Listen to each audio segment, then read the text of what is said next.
आवाज। नमस्कार, मैं हूं पुष्पेंद्र चौधरी और आप देख रहे हैं इंडिया वॉइस। खबर झारखंड में आपका स्वागत है। बुलेटिन की शुरुआत करेंगे। बीजेपी के विधायक दल के नेता बाबूलाल मरांडी ने झारखंड सरकार से आगामी निकाय चुनाव को पूरी पारदर्शिता के साथ कराने की मांग की है। उन्होंने कहा कि चुनाव प्रक्रिया में किसी प्रकार की धांधली या गड़बड़ी को रोकने के लिए सीसीटीवी कैमरे और अन्य सुरक्षा उपकरणों का इस्तेमाल किया जाए। मरांडी ने आरोप लगाया कि पिछली बार चुनाव के दौरान कई अनियमितताएं सामने आई थी। उन्होंने निर्वाचन आयोग से भी आग्रह किया कि चुनावों के दौरान निष्पक्षता बनाए रखने के लिए पूरी व्यवस्था को मजबूत किया जाए। आज उसका उत्तर आपको सदन में मिलेगा, सुनने को मिलेगा। निकाय चुनाव में भी जेएमएम के लोग आरोप लगा रहे हैं कि आप नियमों की धज्जियां बीजेपी और कांग्रेस दोनों उड़ा रही है। दलीय आधार कर रहे हैं आप। देखिए, मैंने तो कहा पहले ही हमने दल से चुनाव की मांग की थी, पार्टी ने नहीं माना। हमने कहा ईवीएम से चुनाव करा, वो भी सरकार ने नहीं माने थे।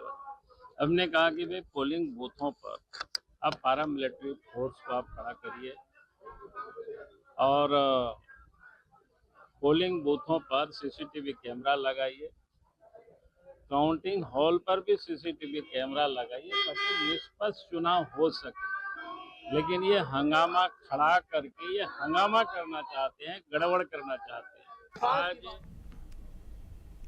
तिवारी महतो ने आज सदन में तख्ती लेकर हाथियों के बढ़ते आतंक का मुद्दा जोरदार तरीके से उठाया।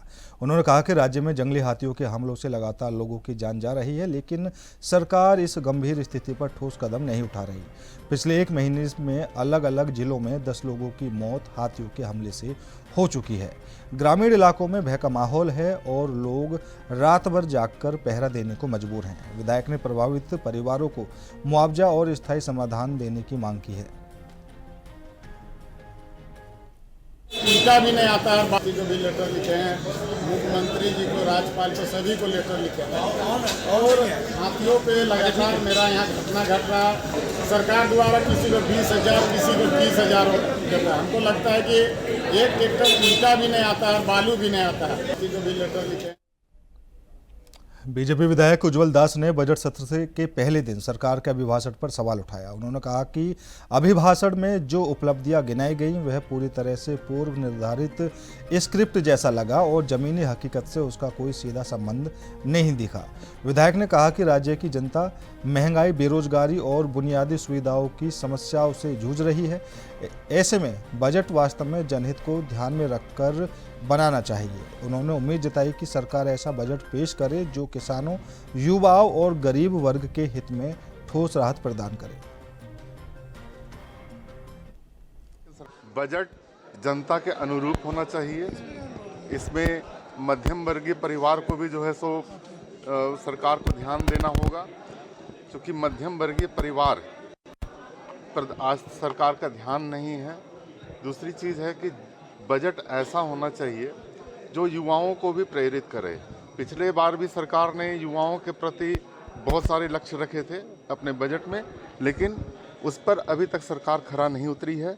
उसके बाद हम लोग का ऐसे परामर्शदात्री का गठन करना था, पिछले बजट सत्र में प्रावधान था, लेकिन सरकार नहीं कर पाई है। और भी बहुत सारी चीज़ें हैं जो हम लोग सरकार को घेरने का प्रयास करेंगे।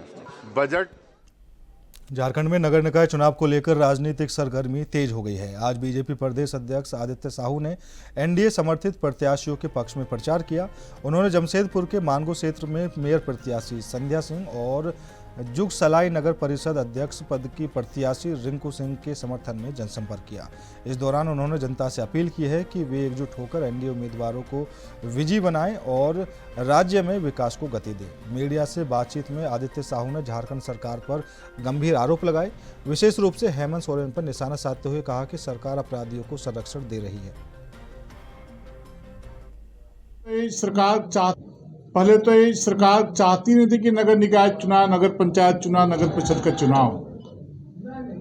विगत 3 वर्षों से इस चुनाव को पेंडिंग रखे हुए थी, लेकिन भारतीय जनता पार्टी के कार्यकर्ताओं ने इन 48 जगहों में पूरे राज्य में आंदोलन करने का काम किया, प्रदर्शन करने का काम किया। तब दबाव में आकर के यह सरकार झारखंड राज्य में नगर निगम चुनाव कराने का कार्य कर रही है। और जो हमने चुनाव आयोग को जो हम लोगों ने शंका जताया था मिलकर के कि यह सरकार गुंडों के बल पे, अपराधियों के बल पे चुनाव कराना चाहती है। इनकी मंशा है, चूंकि जानते हैं कि विगत 6 वर्षों में इस सरकार ने न तो शहर के लिए कोई काम किया, न देहात के लिए कोई काम किया। सबको ठगने का काम किया, धोखा देने का काम किया, और सबसे पहला काम किया कि 2018 में दलीय आधार पर चुनाव हुए थे, ईवीएम से चुनाव हुए थे। उनको लगा कि दलीय आधार पर चुनाव होगा, ईवीएम से चुनाव होगा, तो इनका 48 जगह में सुपड़ा साफ हो जाएगा। षड्यंत्र किया कि दलीय आधार पर भी चुनाव नहीं करा रहे हैं और ईवीएम से भी चुनाव नहीं करा रहे हैं। आप पत्रकार मित्र आप देख रहे हैं कि देश और दुनिया कितना तेजी के साथ आगे बढ़ रहा है। और 2000 से पहले जो बैलेट से चुनाव होते थे, 26 साल बाद फिर इन्होंने बैलेट के आधार पर चुनाव कराने का काम कर रहा है। डर से घबराई हुई है।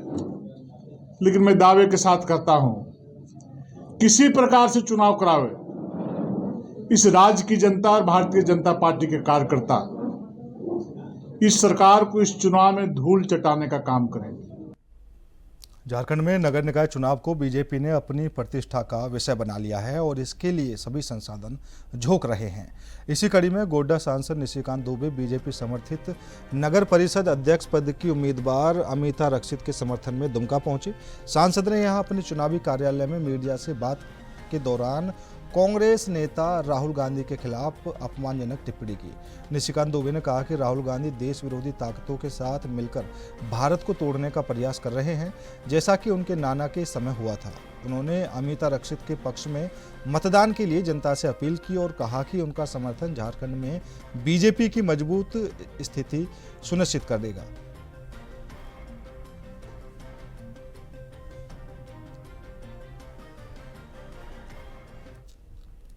पूर्वी सिंहभूम जिले में किसानों के लिए सरकार ने एक बड़ी पहल शुरू की है। जिले के 40 किसानों को दिल्ली और शिमला भेजकर कृषि के नए और उन्नत तरीकों की जानकारी दी जाएगी। इस पहल का उद्देश्य किसानों के स्तर को ऊपर उठाना और उनकी उपज को बढ़ाना है। आज जिला उपायुक्त कार्यालय से जिला हॉर्टिकल्चर विभाग ने किसानों को हरी झंडी दिखाकर रवाना किया। जिला उद्यान पदाधिकारी ने बताया कि इस तरह के प्रशिक्षण कार्यक्रमों से किसानों को फायदा होगा और वे अधिक सशक्त बनेंगे। उनका कहना है कि 2030 तक इस जिले को कृषि में एक मॉडल के रूप में विकसित किया जाएगा। दुमका आया, मैं काफी दिनों के बाद दुमका आया, और ये जो चुनाव है नगर परिषद,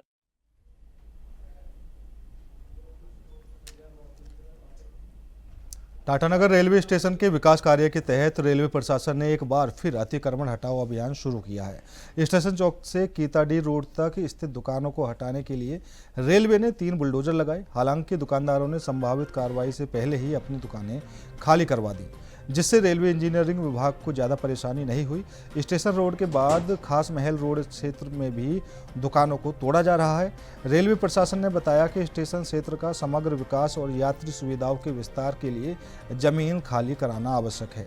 स्थिति नियंत्रण में रही और सुरक्षा के लिए पुलिस तैनात की गई थी। कुछ दुकानदारों ने उच्च न्यायालय का रुख किया था, लेकिन रेलवे की कार्रवाई जारी रही।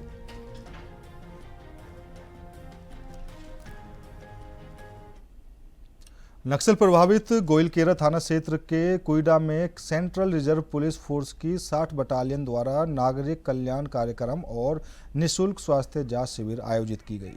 कार्यक्रम कमांडेंट अंबुज मुथाल, द्वितीय कमान अधिकारी पवन कुमार, चिकित्सा अधिकारी डॉक्टर दीपक कुमार और निरीक्षक शेर मोहम्मद की उपस्थिति में संपन्न हुआ। कुईडा पंचायत के मुखिया डॉक्टर दिनेश चंद्र बोएपाई सहित बड़ी संख्या में ग्रामीण मौजूद रहे। शिविर में कुईडा के साथ साथ पालूहासा और कदमडीहा सहित कई गांवों के लोगों ने भाग लिया। ग्रामीणों के बीच स्कूल बैग, खेल सामग्री, पानी का सिंटेक्स, कंबल, मच्छरदानी, महिलाओं के लिए साड़ियां और बर्तन, किसानों को बीज, गेती और बेलचा वितरित किए गए।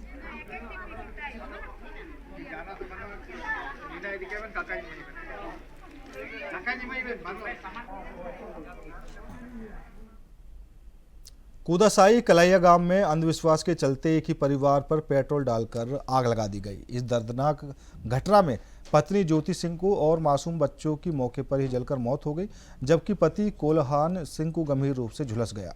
घटना की सूचना मिलते ही पुलिस अधीक्षक अमित रेणु के निर्देश पर विशेष टीम का गठन किया गया है। तुरंत कार्रवाई करते हुए पुलिस ने 4 आरोपियों को गिरफ्तार कर लिया है, जबकि 2-3 अन्य आरोपी फरार बताए जा रहे हैं। घटनास्थल से 5 लीटर का प्लास्टिक डिब्बा बरामद हुआ, जिसमें पेट्रोल शेष था। साक्ष्य संग्रह के लिए state forensic science laboratory Jharkhand की टीम को बुलाया गया है। प्रशासन ने कहा कि दोनों दोषियों को कड़ी सजा दिलाई जाएगी। 18/2/2026 को समय करीब 6:10 बजे को ओनी करमाली को एक सूचना मिला कि कलैया गांव में एक परिवार को जला के मार दिया। डायन के आरोप में पत्नी को और एक बच्चा को मार दिया गया है। इस सूचना पर तुरंत कार्रवाई करते हुए ओनी मिलन करमाली द्वारा तुरंत कार्रवाई करते हुए सबको सूचना देते हुए पाले निकल गया था। इसके बाद वरीय पदाधिकारी को सूचित किया गया और पुलिस अधीक्षक महोदय के निर्देश के आलोक में मैंने एक टीम गठित का तुरंत घटनास्थल पर जाकर विधि सम्मत कार्रवाई करना प्रारंभ किया गया। रामगढ़ में बच्चा चोरी की अफवाहों से पुलिस भी परेशान हो गई है। इसे रोकने के लिए रामगढ़ एसपी ने विशेष पहल शुरू की है। इस पहल के तहत स्थानीय लोगों को जागरूक किया जा रहा है। वे किसी भी अनजान व्यक्ति या राहगीर को देखकर तुरंत पुलिस या पेट्रोलिंग टीम को सूचना दे। साथ ही पुलिस ने चेतावनी दी है कि अगर कोई भी व्यक्ति कानून अपने हाथ में लेगा तो उसके खिलाफ कड़ी कार्रवाई की जाएगी। सोशल मीडिया पर बच्चा चोरी की अफवाह फैलाने वालों को भी चिन्हित कर पुलिस सख्त एक्शन लेगी। हाल ही में रांची से गायब हुए अंश और अंशिका की रामगढ़ जिले में रेजरप्पा थाना क्षेत्र के चित्रपुर से बरामदगी के बाद इस अफवाह का फैलाव तेजी से हुआ था, जिस पर नियंत्रण पाने के लिए पुलिस ने यह कदम उठाया है। देखिए, कहीं भी बच्चा चोरी की अगर किसी को सूचना मिलती है तो सबसे पहले कानून को अपने हाथों में न ले। सभी थाने के पुलिस ऑफिसर्स का नंबर है, जिले में मेरा नंबर है, तो कहीं भी ऐसा अगर बच्चा चोर घूमता हुआ दिखता है तो उसको आप अपने नज़दीकी पुलिस स्टेशन से संपर्क करके उस व्यक्ति को सही सलामत सुपुर्द करके पुलिस को दे दे। या अगर घूमता हुआ दिखाई देता है तो हमारी गश्ती पार्टी है, हमारा टाइगर मोबाइल है, थाना प्रभारी है, आप किसी को भी सूचना दें। और बच्चा चोरी के नाम पे ये भी समझने की आवश्यकता है, उसमें सही तरीके से जांच करने की जरूरत होती है। फिलहाल मेरे साथ इस बुलेटिन में इतना ही। बाकी देश और दुनिया की तमाम खबरों के लिए देखते रहिए इंडिया वॉइस।